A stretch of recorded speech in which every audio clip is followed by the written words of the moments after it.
स्वागत है आपका अभी क्लासेस डाउट्स में। और आपका प्रश्न है कि मनुष्य में पोषण के विभिन्न चरणों की व्याख्या करें।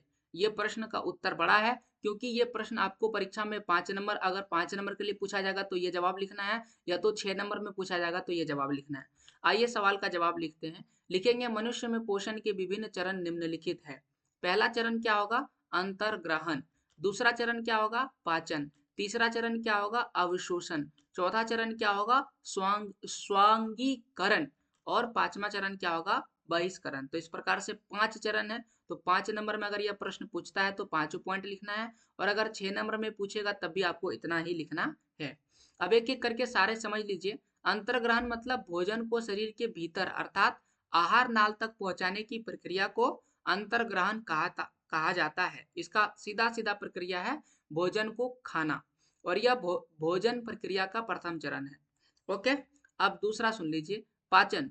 ठोस, जटिल तथा बड़े बड़े अघुलनशील भोजन कणों को अनेक एंजाइमों की सहायता से तथा विभिन्न रासायनिक व भौतिक प्रक्रियाओं के माध्यम से तरल, सरल और छोटे छोटे घुलनशील कणों में बदलने की प्रक्रिया को क्या कहा जाता है? पाचन कहा जाता है। और ये कौन सा चरण होगा? ये दूसरा चरण होगा। देखिए, अंतर्ग्रहण हम लोग अपने हाथ से करते हैं, इच्छा से करते हैं, लेकिन पाचन हमारी इच्छा से नहीं होता है, ये ऑटोमेटिक चालू ही रहता है।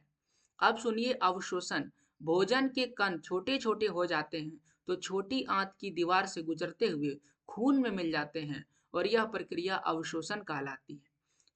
स्वांगीकरण क्या होता है? अवशोषित भोजन का शरीर के प्रत्येक भाग में, प्रत्येक कोशिका तक पहुंचकर शरीर की वृद्धि एवं मरम्मत के लिए ऊर्जा उत्पादित करना क्या कहलाता है? स्वांगीकरण कहलाता है। और इसीलिए तो हम भोजन करते हैं, ताकि हमें प्रत्येक कोशिका में भोजन जो है मिल सके, और साथ ही साथ हमारे शरीर की वृद्धि हो सके, मरम्मत हो सके, और कहीं ऊर्जा की जरूरत है तो उसकी भरपाई हो सके।